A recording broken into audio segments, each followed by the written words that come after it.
এদিকে জুলাই গণ অভ্যুত্থানে আহত ব্যক্তি ও তাদের স্বজনেরা ঢাকার শাহবাগ মোড় অবরোধ করেছেন। সেখানে আছেন সহকর্মী আরিফ হক, আমাদের সাথে যুক্ত হচ্ছেন তিনি। আরিফ, শাহবাগের এখন কি অবস্থা দেখছেন এবং আন্দোলনকারীরা অবরোধকারীরা কি চলে গেছেন কিনা বা কি পরিস্থিতি আপনি দেখছেন, কি বলছেন সবকিছু মিলে জানাবেন আমাদের।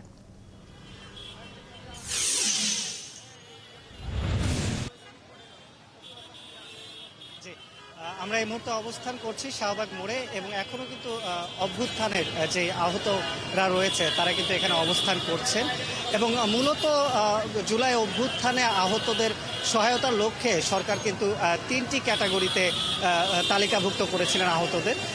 আজকে যারা অবস্থান করছেন তাদের দাবি এটিকে বৈষম্যহীন করে, এটিকে সংশোধন করে যাতে 2টি ক্যাটাগরিতে নিয়ে আসা হয়। আমাদের এখানে অনেকেই রয়েছেন, আমরা একটু কথা বলবার চেষ্টা করব। আপনাদের দাবিটি সম্পর্কে একটু জানতে চাই। আমরা মূলত 3টে বেসিক দাবি নিয়ে রাস্তায় দাঁড়াইছি। আমরা গতকালকে এই দাবিগুলোর সপক্ষে স্মারকলিপি দিয়েছি প্রধান উপদেষ্টা বরাবর, স্বাস্থ্য মন্ত্রণালয় বরাবর, সিভিল সার্জন বরাবর এবং মুক্তিযোদ্ধা মন্ত্রণালয় বরাবর। 3টা দাবি যেটা আমরা করেছি সেটার জন্য আমরা ওখান থেকে কোনো রেসপন্স পাই নাই। আমরা সকাল 9টা থেকে সাইডে শান্তিপূর্ণভাবে অবস্থান করেছি, আমরা কোনো রাস্তা ব্লক করি না। সেই দাবিগুলো হচ্ছে ক্যাটাগরির যে বৈষম্য আছে সেটাকে ভেঙে দিয়ে 2টা ক্যাটাগরি করতে হবে। একেবারে সংক্ষিপ্তভাবে বললে, যারা পঙ্গুত্ব বরণ করেছে, হাত পা চোখ হারিয়েছে, তাদেরকে এই ক্যাটাগরিতে আনতে হবে, এনে তাদেরকে এককালীন একটা বড় সহায়তা দিতে হবে। সরকার 5 লাখ ঘোষণা করেছে, এটাকে বিবেচনা করে একটু বৃদ্ধি করতে হবে। মাসিক 20,000 বাধা দিতে হবে, এটা সরকারি ঘোষণা।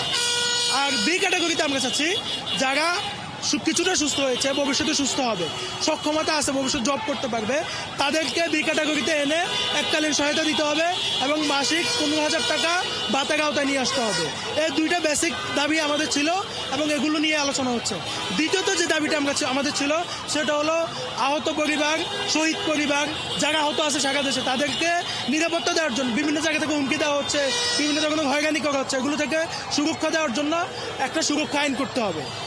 আর তৃতীয় দাবিটা হচ্ছে যারা পেরি থেকে, প্রত্যন্ত অঞ্চল থেকে ঢাকায় এসেছে, ঢাকার বিভিন্ন জায়গায় ছড়িয়ে ছিটিয়ে আছে আহত শিক্ষার্থীরা, শহীদ পরিবার, সাধারণ মানুষ, খেটে খাওয়া মানুষ, তাদেরকে সেবার আওতায় আনার জন্য একটা হটলাইন চালু করতে হবে। সেটা হবে টোল ফ্রি এবং সেটা সার্ভিস দিবে 24/7, অর্থাৎ 24 ঘন্টা সপ্তাহে 7 দিন।